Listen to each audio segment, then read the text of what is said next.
नमस्कार, मैं सतीश कुमार यादव आपका एसके बुक्स के यूट्यूब चैनल पर स्वागत करता हूं। आज हम बात करने वाले हैं आर्मी अग्निवीर जनरल ड्यूटी यानी जीडी भर्ती परीक्षा के बारे में।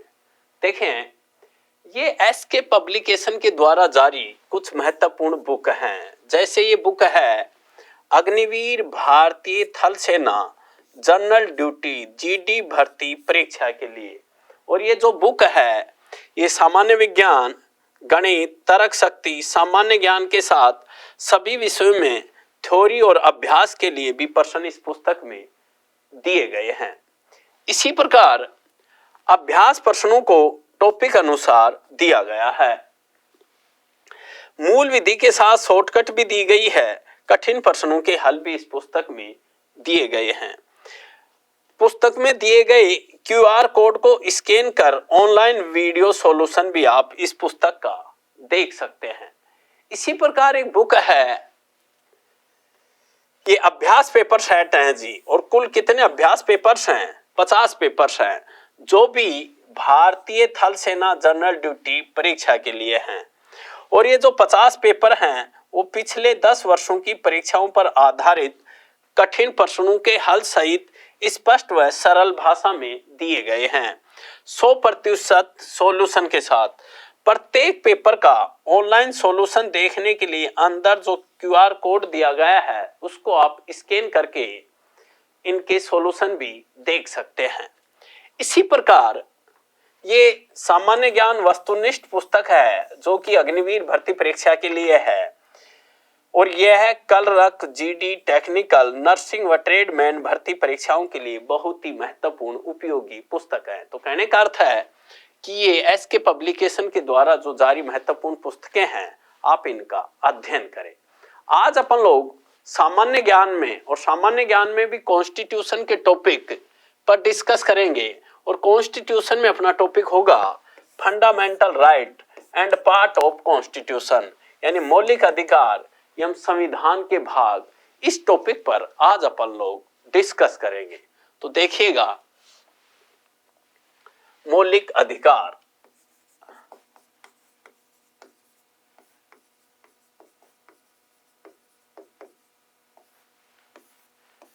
यानी फंडामेंटल राइट। तो देखें, मौलिक अधिकार भाग 3 में है। तो ये पूछा जाए कि मौलिक अधिकार कौन से भाग में है? भाग 3 में है। देखें, मूल संविधान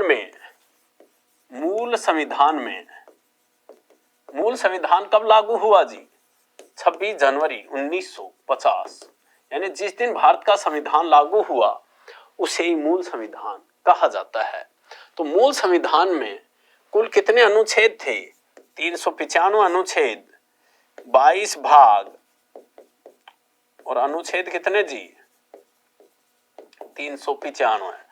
जबकि अनुसूची पहले 8 थी, जबकि वर्तमान में तो कितनी है? 12 है। यानी कहने का अर्थ है कि मूल संविधान में अनुसूचियों की संख्या कितनी थी? 8 थी, जबकि वर्तमान में अनुसूचियों की संख्या कितनी है? 12 है। तो ये 395 अनुच्छेद, 22 भाग और 8 अनुसूची मूल संविधान में थी। तो मौलिक अधिकार हैं, ये भाग 3 में है। कहां से लिए गए हैं? अमेरिका देश से लिए गए हैं। तो ये पूछ लिया जाए कि मौलिक अधिकार कहां से लिए गए हैं? अमेरिका से लिए गए हैं। इसी प्रकार ये पूछा जाए कि ये अनुच्छेद यानी 12 से लेकर के 35 तक हैं, यानी मौलिक अधिकार भारतीय संविधान में अनुच्छेद 12 से लेकर के 35 तक हैं, यानी भाग 3 में हैं, अमेरिका से लिए गए हैं, और अनुच्छेद 12 से 35 तक हैं।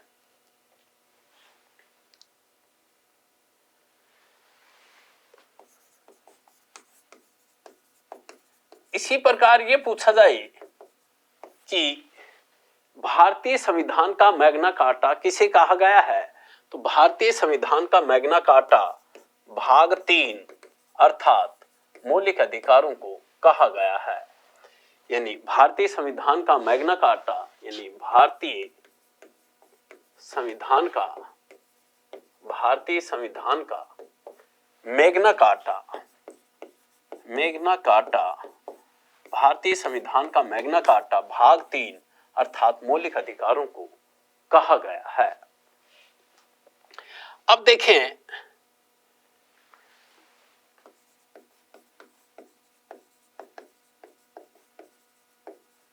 अब ये पूछा जाए कि मूल संविधान में भारतीय नागरिकों को कितने मौलिक अधिकार प्रदान किए गए थे। इन मूल संविधान में भारतीय नागरिकों को कितने मौलिक अधिकार प्रदान किए गए थे। तो मैं आपको बताऊं, मूल संविधान में भारतीय नागरिकों को 7 मौलिक अधिकार प्रदान किए गए थे, जबकि वर्तमान में भारतीय नागरिकों को कितने मौलिक अधिकार मिले हुए हैं जी? 6 मौलिक अधिकार मिले हुए हैं। यानी कहने का अर्थ है कि मूल संविधान में तो कितने मौलिक अधिकार प्रदान किए गए थे? 7, जबकि वर्तमान में भारतीय नागरिकों को कितने मौलिक अधिकार प्रदान किए गए हैं? 6। यानी 44वां संविधान संशोधन जो कि 1978 में हुआ, उसके द्वारा संपत्ति के मौलिक अधिकार को हटा दिया गया। संपत्ति का जो मौलिक अधिकार था, संपत्ति का मौलिक अधिकार उसको हटा दिया गया। तो ये पूछ लिया जाए कि 44वां संविधान संशोधन 1978 के द्वारा कौन से मौलिक अधिकार को हटाया गया है? तो 44वां संविधान संशोधन 1978 के द्वारा संपत्ति के मौलिक अधिकार को हटाया गया है। तो इसलिए वर्तमान में कितने मौलिक अधिकार बचे जी? 6, जबकि मूल में कितने थे? 7। अब प्रश्न ये पूछा जाए कि वर्तमान में संपत्ति का अधिकार क्या है? तो वर्तमान में संपत्ति का अधिकार क्या है? तो वर्तमान में संपत्ति का अधिकार कानूनी अधिकार है जी। कानूनी अधिकार या विधिक अधिकार, कानूनी कह दो या विधिक अधिकार कह दो। और ये अनुच्छेद कौन से में हो गया? 300 क में हो गया। तो ये पूछ लिया जाए कि वर्तमान में संपत्ति का अधिकार क्या है?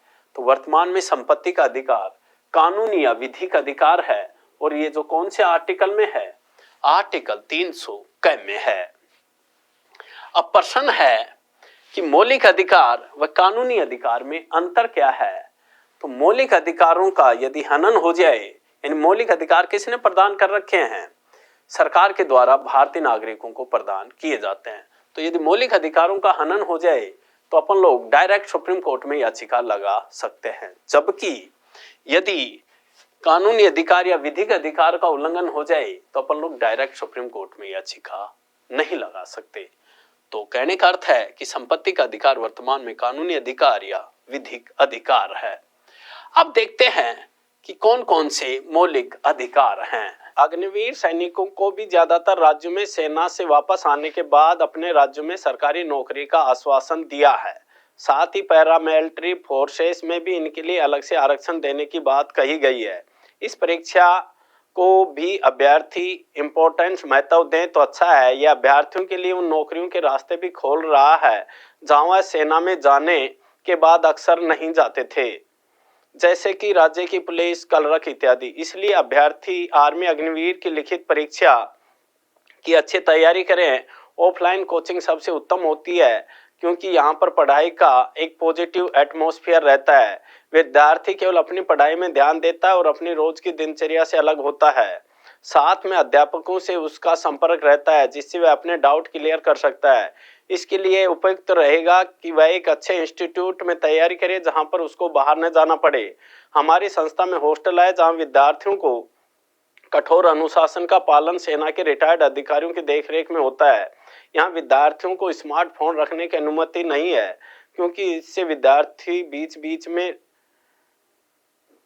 रील इत्यादि देखते हैं और उनका ध्यान भटकने की संभावना रहती है। इसके साथ ही हमारे इंस्टीट्यूशन में रात को प्रत्येक 40 से 50 लड़कों पर एक वार्डन उपलब्ध रहता है। पढ़ाने के लिए सक्षम अध्यापकों की टीम एस के बुक्स के लेखक राम सिंह यादव के नेतृत्व में कार्य करती है। परीक्षा से पूर्व 8-10 टेस्ट लिए जाते हैं। ये टेस्ट एस के बुक्स के सीनियर एडिटर स्टाफ के द्वारा तैयार करवा के प्रकाशन मुख्यालय से छपकर आते हैं। 50 वर्षों के अनुभव से हम विद्यार्थियों की कमजोरी व क्षमता को एक झलक में पहचान जाते हैं। यदि विद्यार्थी किसी विषय में कम अंक प्राप्त करता है तो उसको उसी विषय में एक्स्ट्रा क्लास दी जाती है। इस प्रकार एक समयबद्ध योजना से विद्यार्थी तैयारी करवाई जाती है। प्रत्येक विद्यार्थी को सफल बनाने के लिए हम उसे पर्सनल टच और केयर प्रदान करते हैं। तो देखें, मौलिक अधिकार,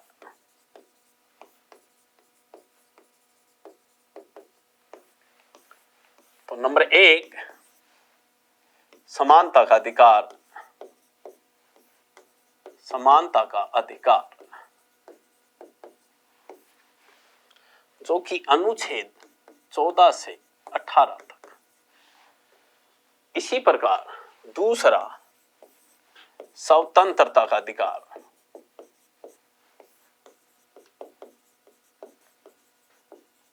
जो कि अनुच्छेद 19 से 22 तक है। इसी प्रकार तीसरा है शोषण के विरुद्ध अधिकार, शोषण के विरुद्ध अधिकार, ये अनुच्छेद 23 से 24 में है। इसी प्रकार चौथा है धार्मिक स्वतंत्रता का अधिकार, धार्मिक स्वतंत्रता का अधिकार,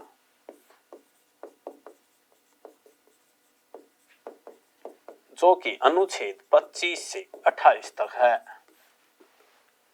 इसी प्रकार है पांचवा शिक्षा एवं संस्कृति का अधिकार, शिक्षा एवं संस्कृति का अधिकार, जो कि अनुच्छेद 29 से 30 में है। इसी प्रकार छठा था संपत्ति का अधिकार था जी। छठा कौन सा था? संपत्ति का अधिकार। और सातवां मौलिक अधिकार है संवैधानिक उपचारों का अधिकार, संवैधानिक उपचारों का अधिकार,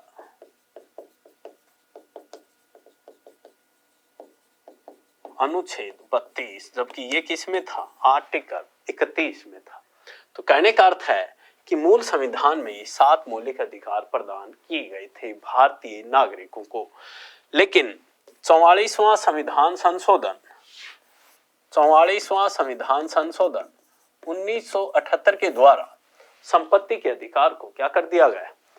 हटा दिया गया। तो वर्तमान में संपत्ति का अधिकार एक कानूनी अधिकार है, कानूनी या विधिक अधिकार है।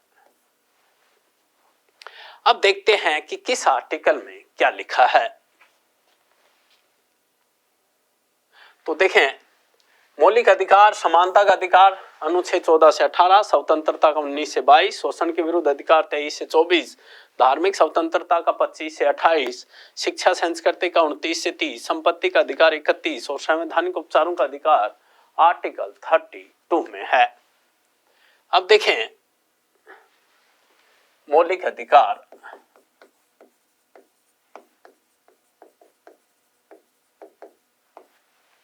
पहला कौन सा है जी?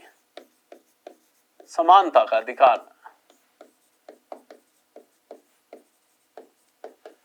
जो कि अनुच्छेद 14 से 18 तक है, अनुच्छेद 14 से 18 तक समानता का अधिकार।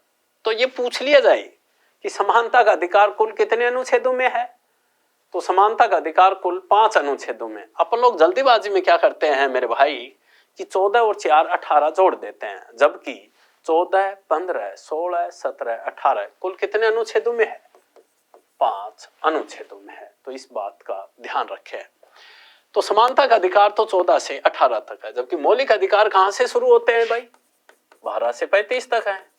तो अपन लोग देख लेते हैं कि 12 और 13 में क्या है। तो आर्टिकल 12 में है, आर्टिकल 12 में राज्य की परिभाषा है, जिसमें विधानमंडल एवं कार्यपालिका दोनों आते हैं। जबकि यानी 12 में तो क्या है जी? राज्य की परिभाषा है, राज्य की परिभाषा है। जबकि आर्टिकल 13 में क्या है? आर्टिकल 13 में है कि राज्य कोई ऐसा कानून नहीं बनाए जिससे कि मौलिक अधिकारों का क्या होता हो? हनन होता हो या वो समाप्त होते हैं। तो आर्टिकल 13 में लिखा है कि राज्य कोई ऐसा कोई कानून नहीं बनाए जिससे कि मौलिक अधिकार या तो समाप्त होते हों, तो ऐसा कोई भी कानून नहीं बनाना चाहिए। तो ये 12 और 13 में है। अब देखते हैं अनुच्छेद 14 में क्या है। तो अनुच्छेद 14 में है विधि के समक्ष समानता, विधि के समक्ष समानता एवं कानून का समान संरक्षण, एवं कानून का समान संरक्षण, यानी कानून के समक्ष समानता एवं कानून का समान संरक्षण। ये बात कौन से आर्टिकल में लिखी है? आर्टिकल 14 में लिखी है। तो ये पूछ लिया जाए कि कानून के समक्ष समानता या विधि के समक्ष समानता एवं कानून का समान संरक्षण कौन से आर्टिकल में है? तो ये आर्टिकल 14 में है। अब देखें, विधि के समक्ष समानता ये तो कहां से लिया गया है? ब्रिटेन से लिया गया है। जबकि कानून का समान संरक्षण कहां से लिया गया है? ये अमेरिका से लिया गया है। तो विधि के समक्ष समानता यानी कानून क्या कहता है कि कानून के समक्ष तो सभी नागरिक क्या हैं? बराबर हैं। जैसे मैं आपको बताऊं, इसका अर्थ है कि एक विकलांग आदमी है और एक सामान्य आदमी है, और कानून के अनुसार तो क्या कह दिया गया कि सभी 2 मिनट में इतनी दूर तक दौड़ लगानी है। तो कहने का अर्थ क्या हुआ कि एक जो सामान्य आदमी है उसकी जो एक विकलांग आदमी है वो उसकी बराबरी नहीं कर सकता। लेकिन कानून तो क्या कह रहा है कि मेरे लिए तो सब क्या है? बराबर हैं। इसीलिए कानून का समान संरक्षण इसमें जोड़ा गया है कि राज्य ऐसे व्यक्तियों के लिए कुछ विशेष छूट दे सकता है। तो ये अर्थ है इसका। तो ये पूछ लिया जाए कि विधि के समक्ष समानता एवं विधि का समान संरक्षण कौन से आर्टिकल में है? आर्टिकल 14 में है।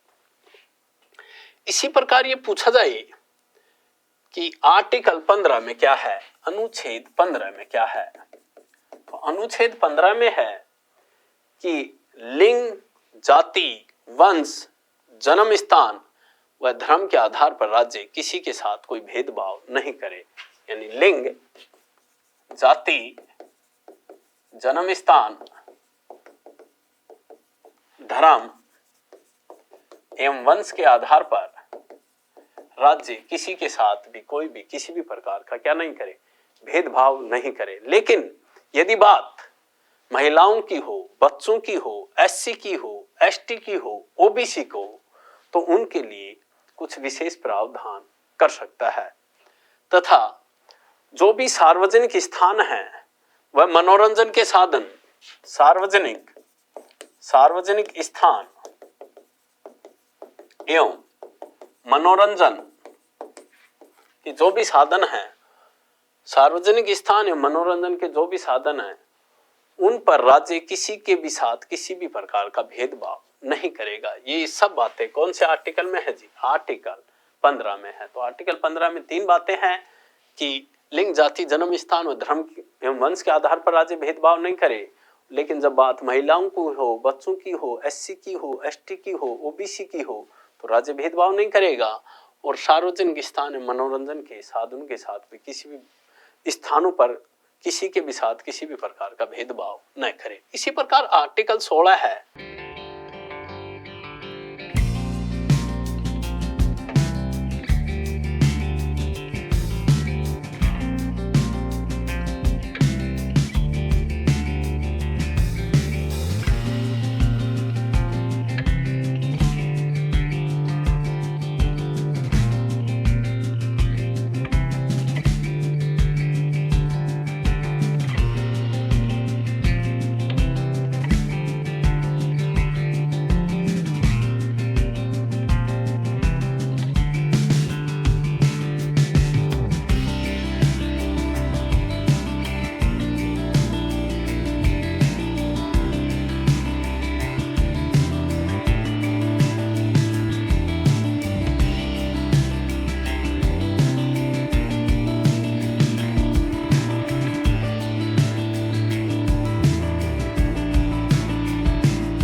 16। तो अनुच्छेद 16 में क्या है जी?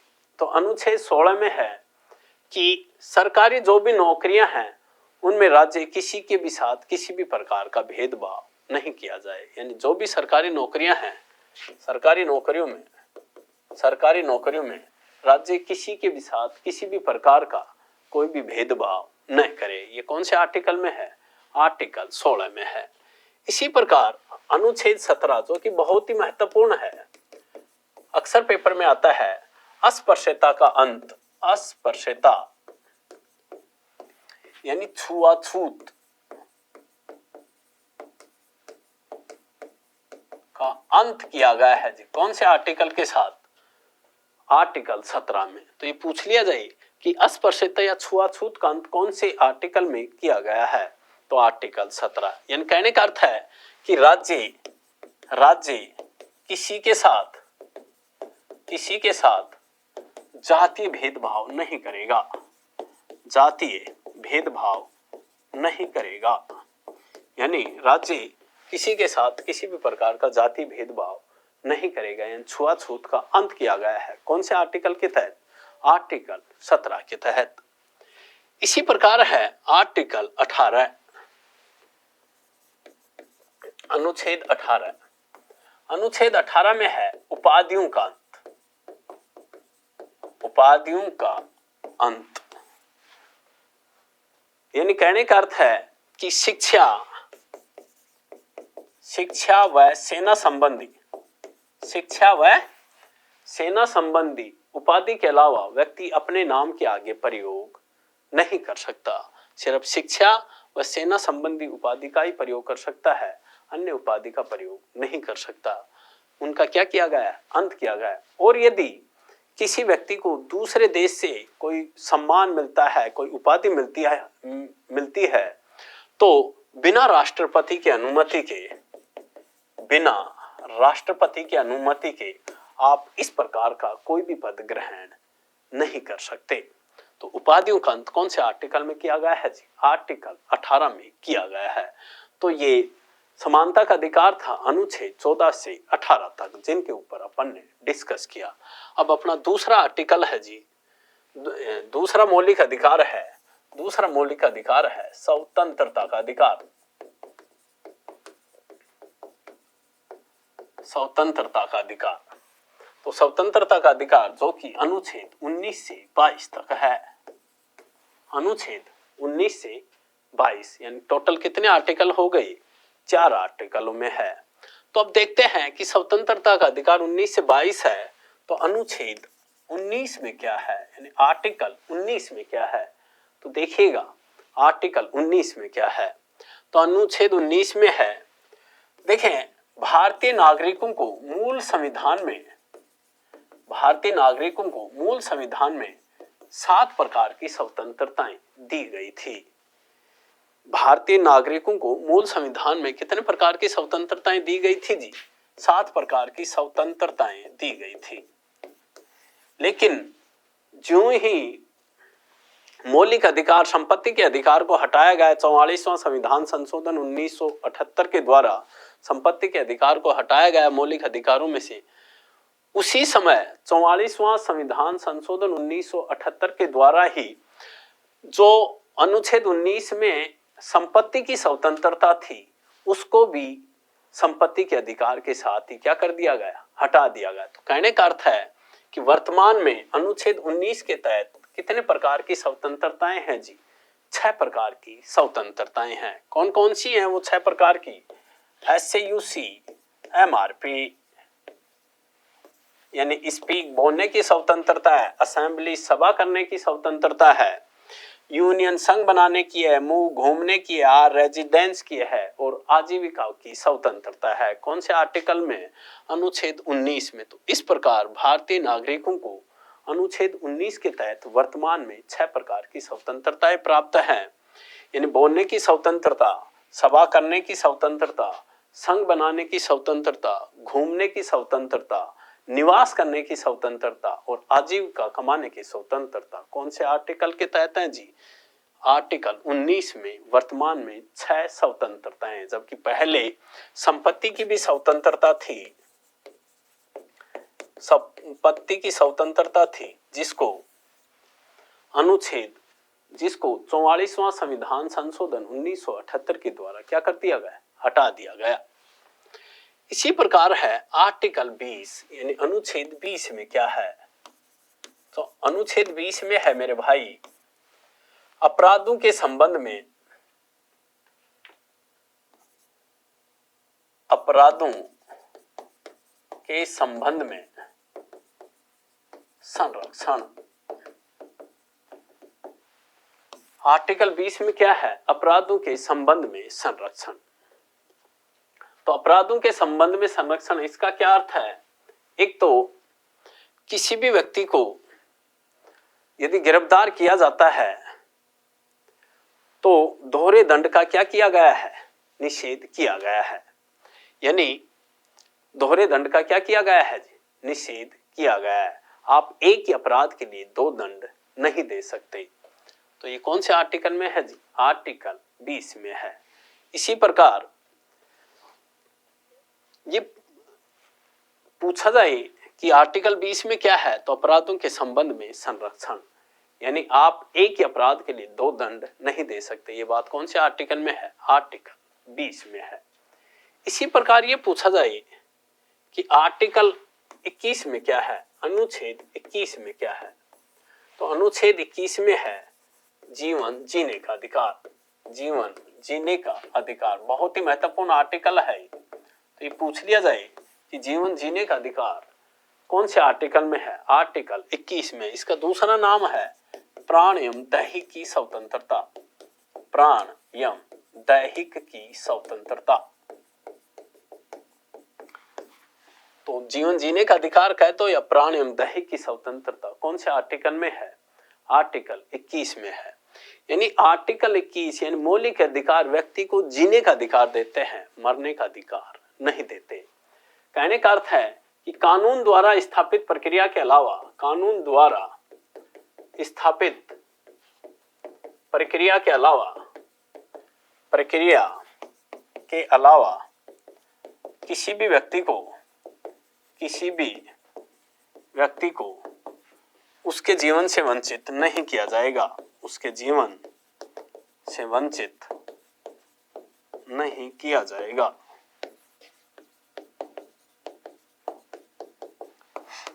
यदि आपने कानून का उल्लंघन किया है तो आपको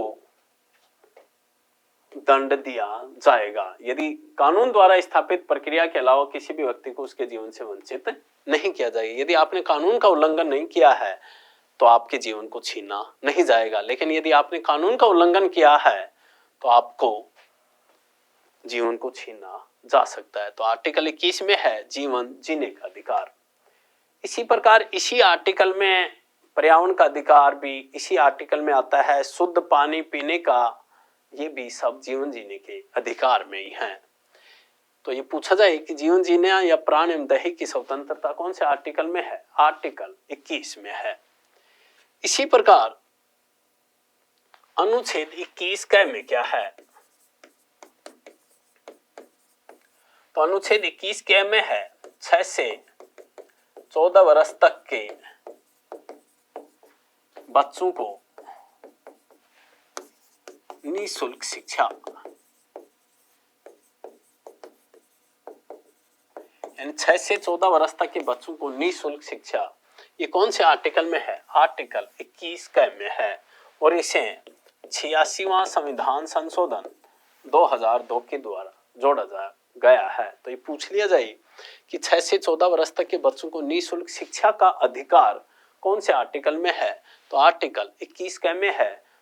और इसे कब जोड़ा गया, इसे 86वां संविधान संशोधन 2002 के द्वारा जोड़ा गया है। इसी प्रकार आर्टिकल 22 में क्या है, अनुच्छेद 22 में, तो देखें अनुच्छेद 20 में अपराध था, तो अनुच्छेद 22 में गिरफ्तारी के संबंध में प्रावधान है। गिरफ्तारी के संबंध में प्रावधान। आर्टिकल 20 में अपराध करता है तो आर्टिकल 22 में गिरफ्तारी के संबंध में है। तो एक तो उसे 24 घंटे के अंदर निकटतम न्यायालय में पेश किया जाए। दूसरा, उसे अपनी गिरफ्तारी का कारण जानने का क्या है, अधिकार है। तीसरा, उसे अपने वकील से परामर्श करने का भी क्या है, अधिकार है। ये सब चीजें कौन से आर्टिकल में है, आर्टिकल 22 में है। यानी 24 घंटे के अंदर उसे निकटतम न्यायालय में पेश किया जाए, वह अपने वकील से उसको परामर्श करने का भी क्या है, अधिकार है। एक इसी में है निवारक निरोध अधिनियम, निवारक निरोध अधिनियम आर्टिकल 22 में ही है। यदि इसके तहत यदि किसी व्यक्ति को गिरफ्तार किया जाता है तो 2 महीने तक उसको कोई भी जमानत नहीं दी जाएगी। यदि निवारक निरोध अधिनियम के तहत यदि किसी को गिरफ्तार किया जाता है तो उसे 2 महीने तक किसी भी प्रकार की जमानत नहीं मिलेगी। अब है जी तीसरा मौलिक अधिकार, शोषण के विरुद्ध अधिकार। शोषण के विरुद्ध अधिकार, और ये 2 आर्टिकलों में है, आर्टिकल 23 से 24 तक है शोषण के विरुद्ध अधिकार। अब देखते हैं अनुच्छेद 23 में क्या है। अनुच्छेद 23 में है बेगारी प्रथा, बेगारी प्रथा पर रोक लगाई गई है। यानी बेगारी प्रथा पर आर्टिकल 23 में क्या लगाई गई है, रोक। यानी आप किसी भी प्रकार की बेगार नहीं करवा सकते। यानी बलात्श्रम का क्या किया गया है, इसमें निषेध किया गया है। तो बेगारी प्रथा से संबंधित कौन सा आर्टिकल होगा जी, आर्टिकल 23 होगा। इसी प्रकार अनुच्छेद 24 है जी। अनुच्छेद 24 में क्या है, तो 14 वर्ष से कम आयु के जो भी बच्चे हैं, 14 वर्ष से कम आयु के बच्चों से आप किसी भी प्रकार का काम नहीं करवा सकते। तो ये पूछ लिया जाए कि 14 वर्ष से कम आयु के बच्चों से आप किसी भी प्रकार का कोई भी काम नहीं करवा सकते, जोखिम भरा काम, तो ये कौन से आर्टिकल में है, तो ये आर्टिकल 24 में है। तो शोषण के विरुद्ध अधिकार आर्टिकल 23 में बेगारी प्रथा पर रोक है, और 24 में है 14 वर्ष से कम आयु के बच्चों से आप किसी भी प्रकार का कार्य नहीं करवाएंगे। इसी प्रकार अब है चौथा मौलिक अधिकार, धार्मिक स्वतंत्रता का अधिकार। धार्मिक स्वतंत्रता का अधिकार,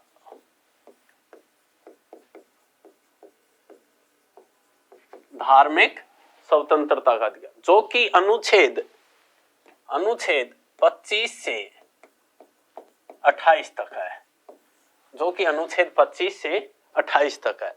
तो ये पूछा जाए कि धार्मिक स्वतंत्रता का अधिकार कौन से आर्टिकल में है, 25 से 28। अब देखते हैं कि अनुच्छेद 25 में क्या है, यानी अनुच्छेद 25 में क्या है। तो देखें आर्टिकल 25 में क्या है, तो धर्म के अंतःकरण की स्वतंत्रता, धर्म के अंतःकरण की स्वतंत्रता, अंतःकरण की स्वतंत्रता। तो धर्म के अंतःकरण की स्वतंत्रता कौन से आर्टिकल में है, आर्टिकल 25 में। यानी कहने का अर्थ है सभी नागरिकों को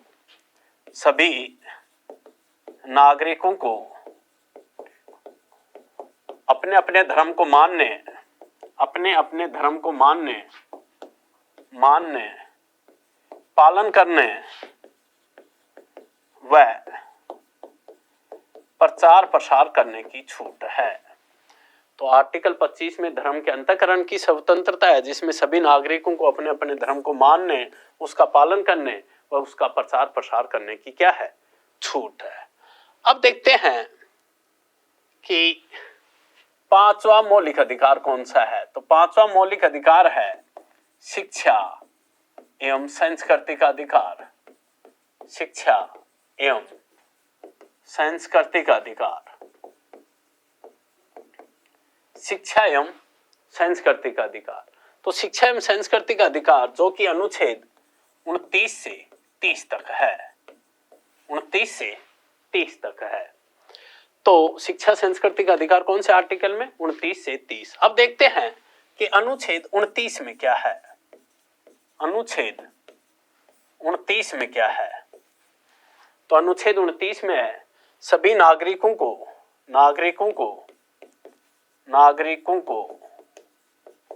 अपनी लिपि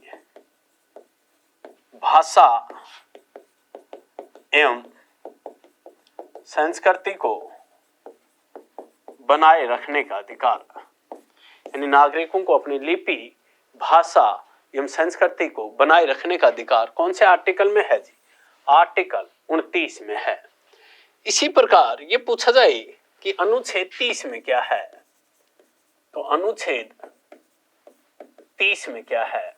तो आर्टिकल 30 में है धर्म और भाषा के आधार पर, धर्म और भाषा के आधार पर, धर्म और भाषा के आधार पर अल्पसंख्यक नागरिकों को, अल्पसंख्यक नागरिकों को धर्म और भाषा के आधार पर अल्पसंख्यक नागरिकों को शिक्षण संस्थाओं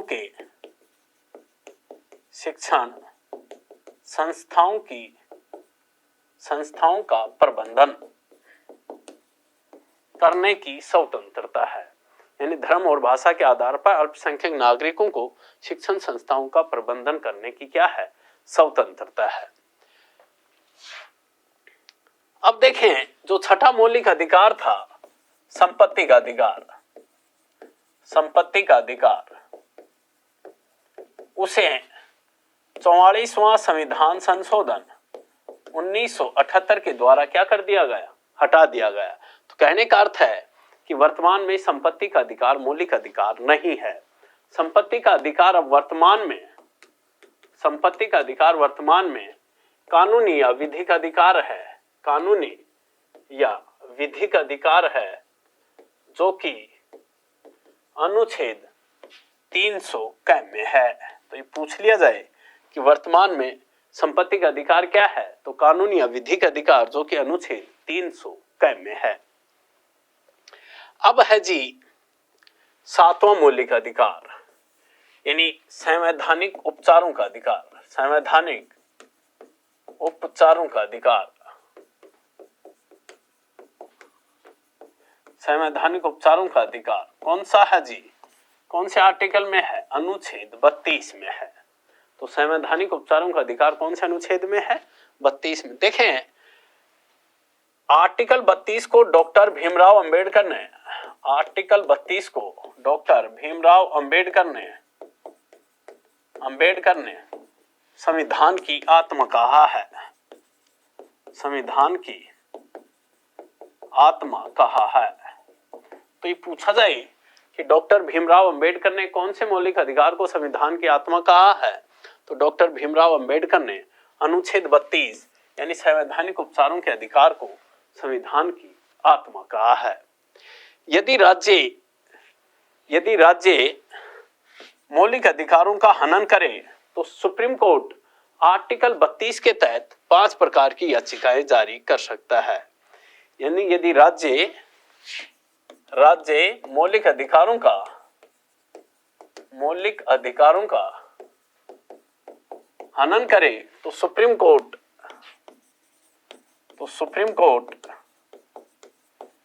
अनुच्छेद 32 के तहत 5 प्रकार की रिट जारी कर सकता है। कितने प्रकार की? 5 प्रकार की। तो रिट कौन कौन सी हैं? नंबर 1 बंदी प्रत्यक्षीकरण,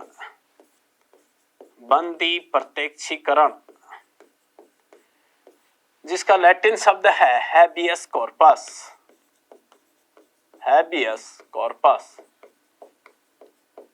तो बंदी प्रत्यक्षीकरण, हैबियस कॉर्पस।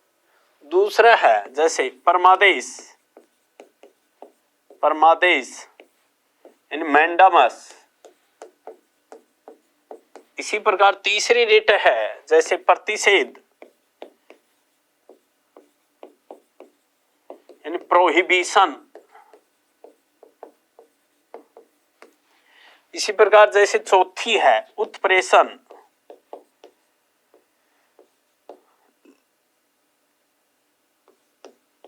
यानी सर्शियोरारी।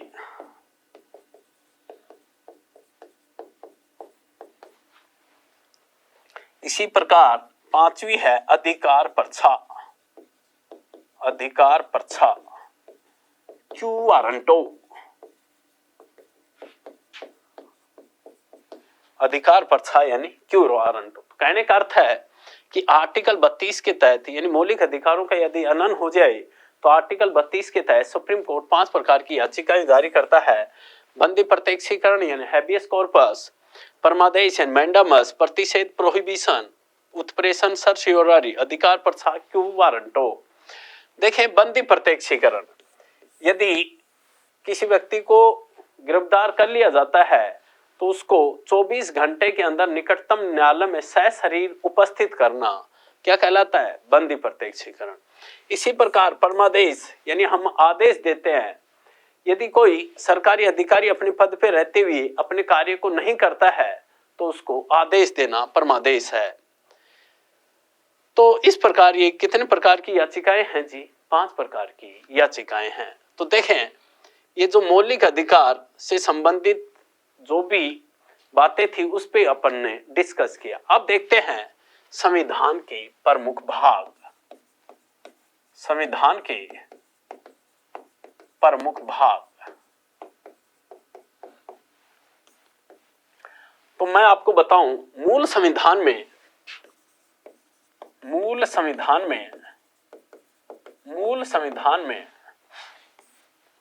395 अनुच्छेद थे।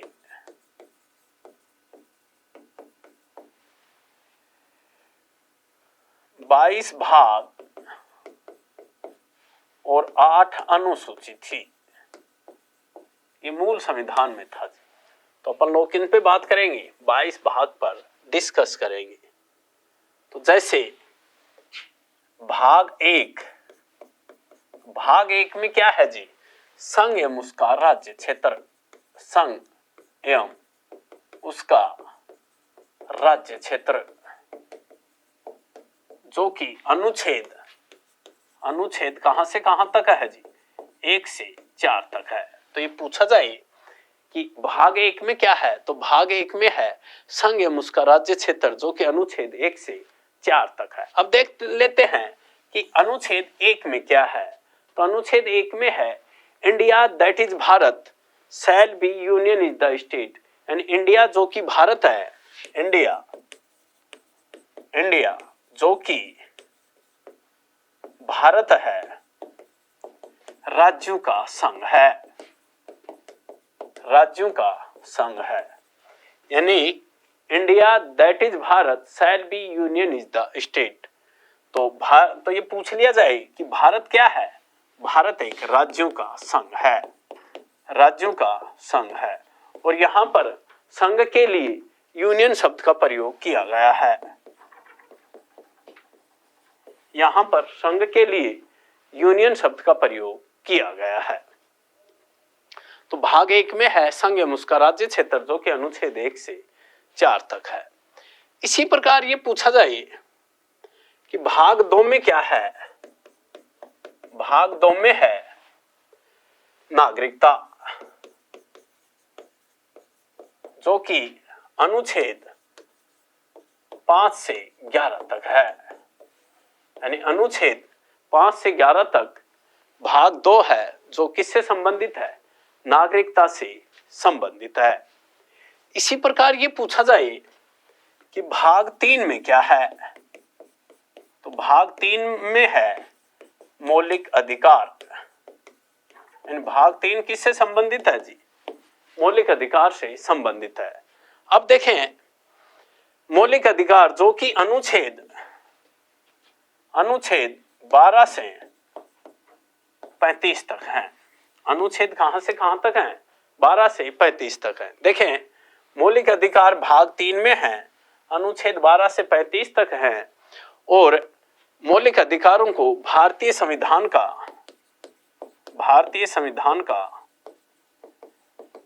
मैग्ना कार्टा कहा गया है।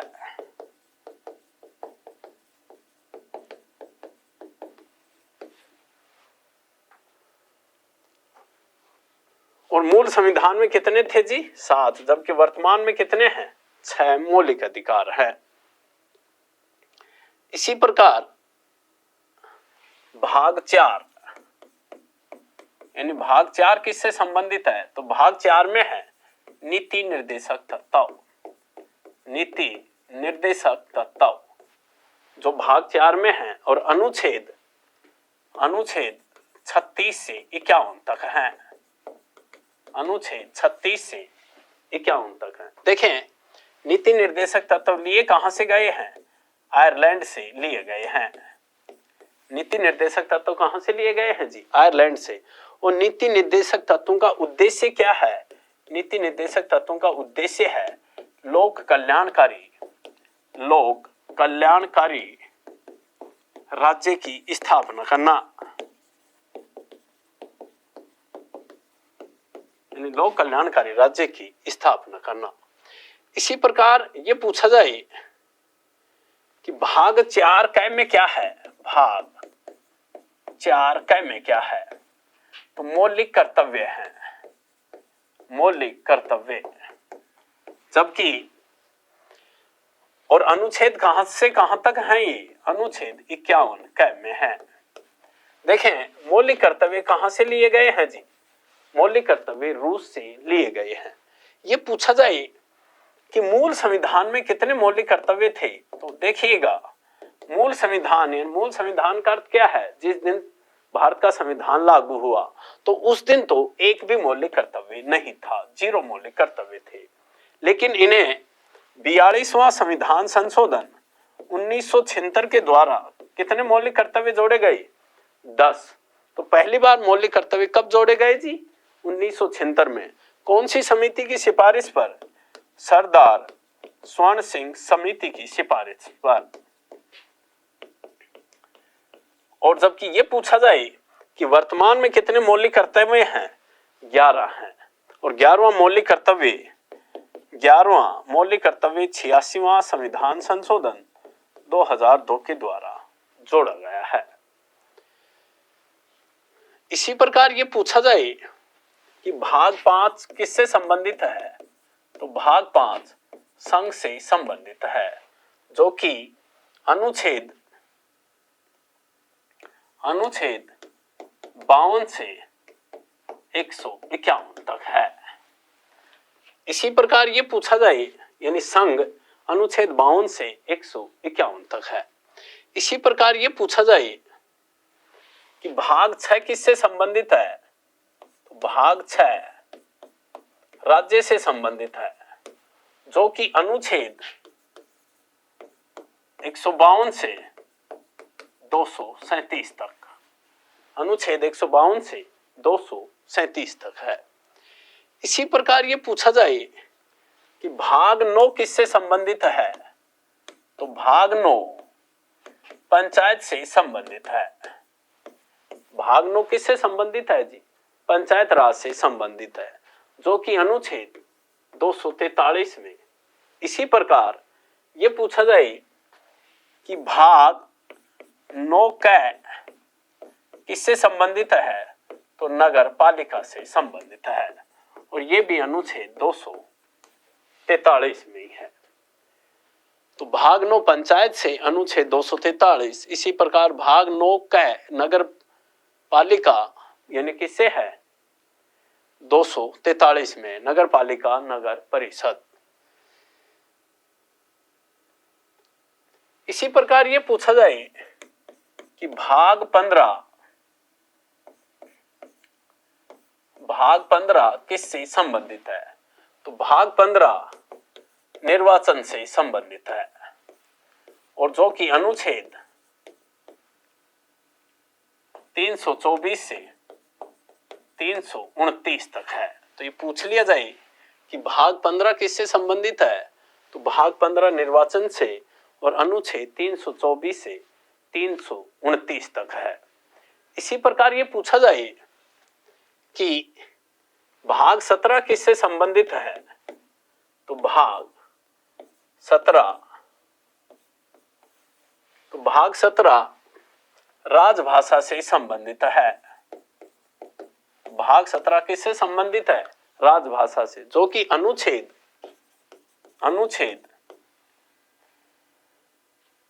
343 से 351 तक है। यानी राजभाषा अनुच्छेद 343 से 351 तक है और भाग 17 राजभाषा से संबंधित है। इसी प्रकार ये पूछ लिया जाए कि भाग 18 किससे संबंधित है, तो भाग 18 आपात उपबंध है जी। आपात उपबंध, जो कि अनुच्छेद 352 से 360, यानी आपात उपबंध से संबंधित है 352 से 360।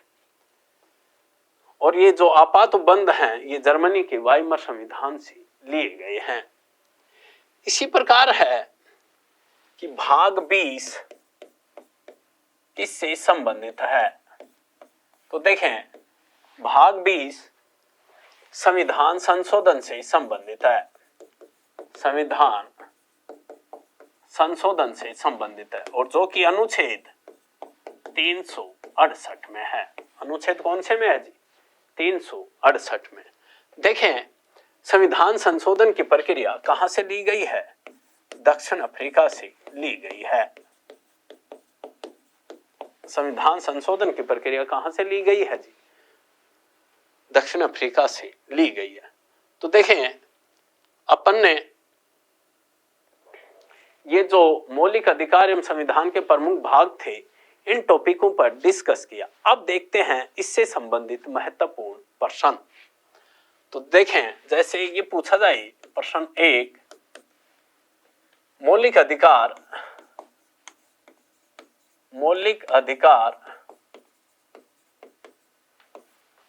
कहां से लिए गए हैं? कहां से लिए गए हैं?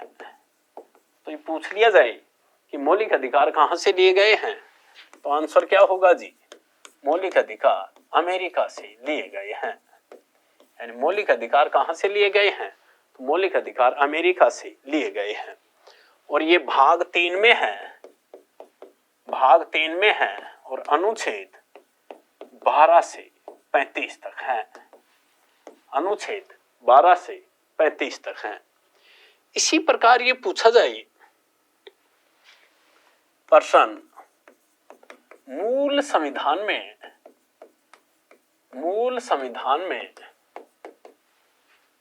कितने मौलिक अधिकार थे? कितने मौलिक अधिकार थे? तो मूल संविधान में कितने मौलिक अधिकार थे जी? आंसर होगा मूल संविधान में 7 मौलिक अधिकार थे। कौन कौन से थे जी? नंबर 1 समानता का अधिकार,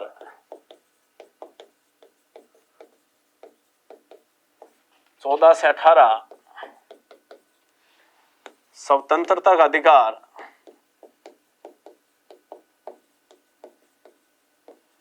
19 से 22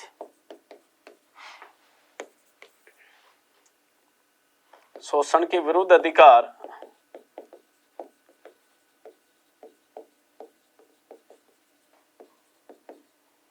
23 से 24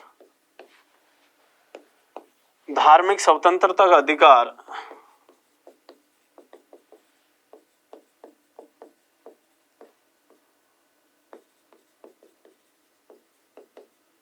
25 से 28 शिक्षा एवं संस्कृति का अधिकार,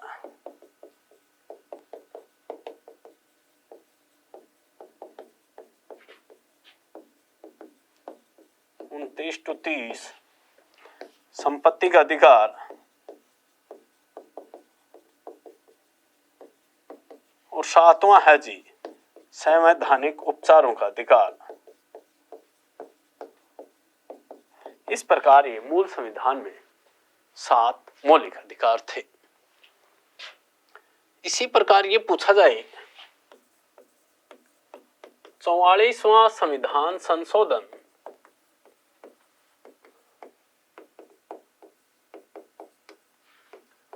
उन्नीस सौ 78 के द्वारा कौन से मौलिक अधिकार को हटा दिया गया?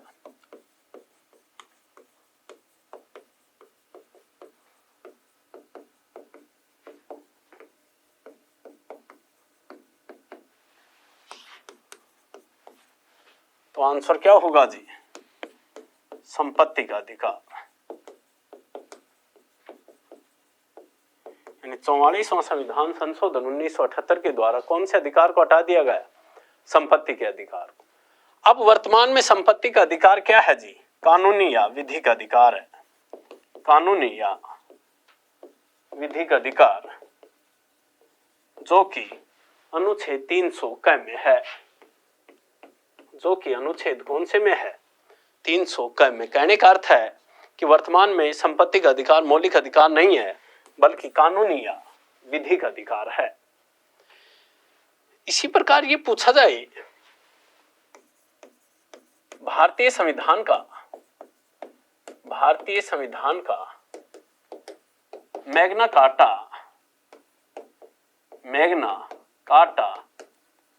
किसे कहा गया है?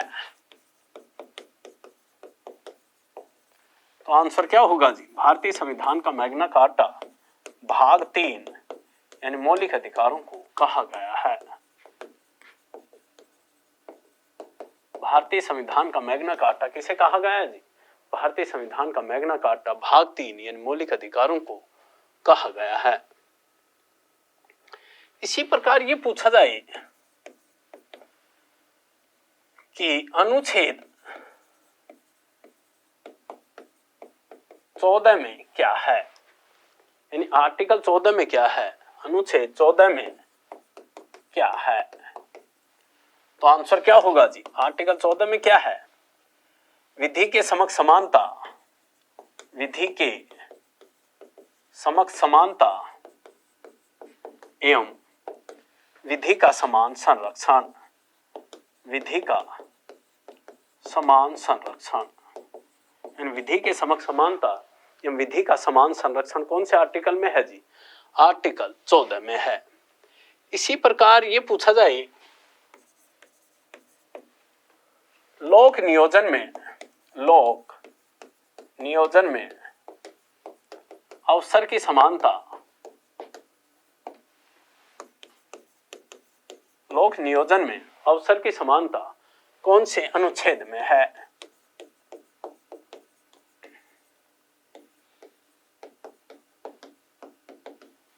तो आंसर क्या होगा जी? लोक नियोजन में अवसर की समानता अनुच्छेद 16 में है। यानी सरकारी नौकरियों से संबंधित है ये।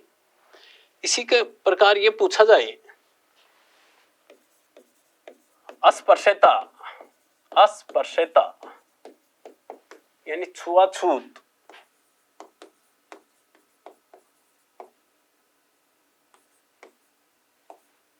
का अंत कौन से अनुच्छेद के तहत किया गया है?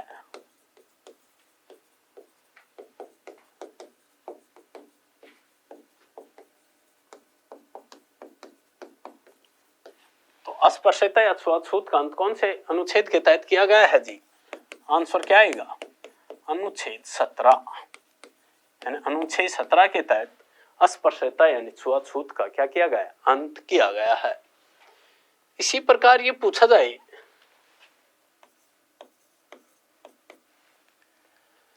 जीवन जीने का अधिकार, जीवन जीने का अधिकार कौन से अनुच्छेद में है?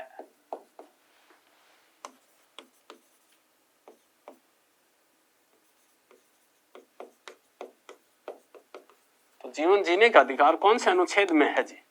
अनुच्छेद 21 में है। जीवन जीने का अधिकार कौन से अनुच्छेद में है? अनुच्छेद 21। इसी प्रकार ये प्रश्न पूछा जाए कि निःशुल्क शिक्षा का अधिकार, निःशुल्क शिक्षा का अधिकार कौन से अनुच्छेद में है?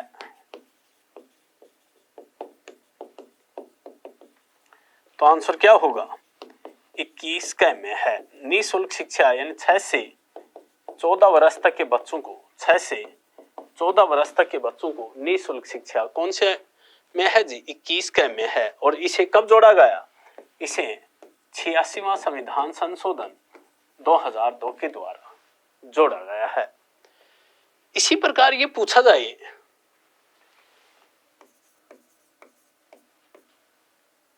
कि अनुच्छेद 24 में क्या है? तो अनुच्छेद 24 में क्या है? तो देखिएगा आंसर होगा अनुच्छेद 24 में है 14 वर्ष से कम आयु के बच्चों को किसी भी जोखिम भरे काम पर नहीं लगाया जाएगा। तो ये बात कौन से आर्टिकल में है जी? आर्टिकल 24 में है। इसी प्रकार ये पूछा जाए धर्म के अंतःकरण की स्वतंत्रता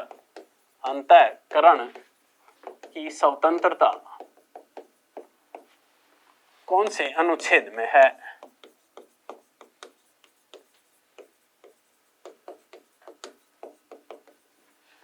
तो आंसर क्या होगा? आंसर होगा अनुच्छेद 25। यानी सभी नागरिकों को अपने अपने धर्म को मानने, उसका पालन करने और उसका प्रचार प्रसार करने की क्या है? छूट है। इसी प्रकार ये पूछा जाए डॉक्टर भीमराव अंबेडकर ने कौन से मौलिक अधिकार को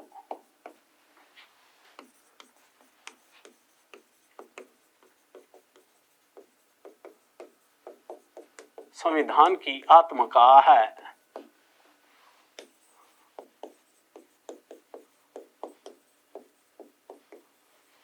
तो डॉक्टर भीमराव अंबेडकर ने कौन से मौलिक अधिकार को संविधान की आत्मा कहा है?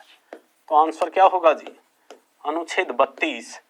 नाम क्या है जी इसका? संवैधानिक उपचारों का अधिकार। संवैधानिक उपचारों का अधिकार को डॉक्टर भीमराव अंबेडकर ने संविधान की क्या कहा है? आत्मा कहा है। इसके तहत सुप्रीम कोर्ट 5 प्रकार की याचिका यानी रिट जारी कर सकता है: बंदी प्रत्यक्षीकरण, परमादेश, प्रतिषेध, उत्प्रेषण और अधिकार प्रछा। इसी प्रकार ये पूछा जाए भाग 1 में क्या है?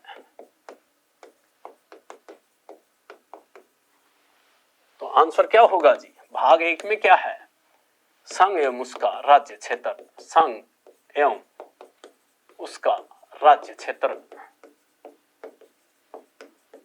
संघ एवं उसका राज्य क्षेत्र कौन से में है? भाग 1 में। और ये कौन से अनुच्छेद में है जी? 1 से 4 तक है। आर्टिकल अनुच्छेद 1 से 4 तक। अनुच्छेद 1 में क्या है? अनुच्छेद 1 में है India that is Bharat shall be union is the state. India जो कि भारत है, राज्यों का एक क्या है? संघ है। इसी प्रकार ये पूछा जाए भाग 9 किससे संबंधित है? भाग 9 तो आंसर क्या होगा जी? भाग 9 पंचायत राज से संबंधित है, जो कि अनुच्छेद 243 में है। इसी प्रकार ये पूछा जाए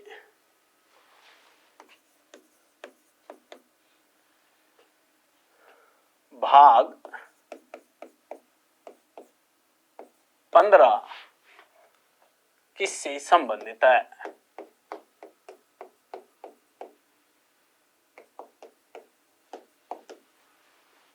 तो आंसर क्या होगा जी? भाग 15 निर्वाचन से संबंधित है, जो कि अनुच्छेद 324 से 329 तक है।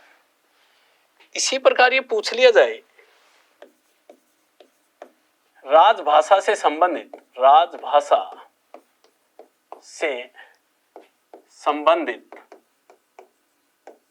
कौन सा भाग है? तो आंसर क्या होगा जी? राजभाषा से संबंधित भाग 17 है। राजभाषा से संबंधित कौन सा है जी? भाग 17। इसी प्रकार ये पूछा जाए भाग 20, भाग 20 किससे संबंधित है?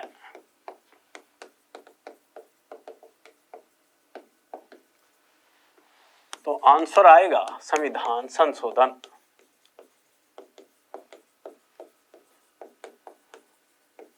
जो कि अनुच्छेद 368 में है, जो कि अनुच्छेद 368 में है।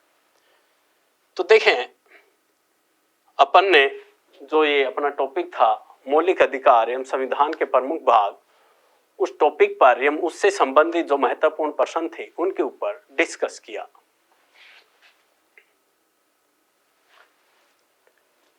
इस एग्जाम के लिए एसके बुक सभी शॉप्स पर और ऑनलाइन भी अवेलेबल हैं। अगर आप ऑनलाइन लेना चाहते हैं तो उसका लिंक डिस्क्रिप्शन बॉक्स में अवेलेबल है।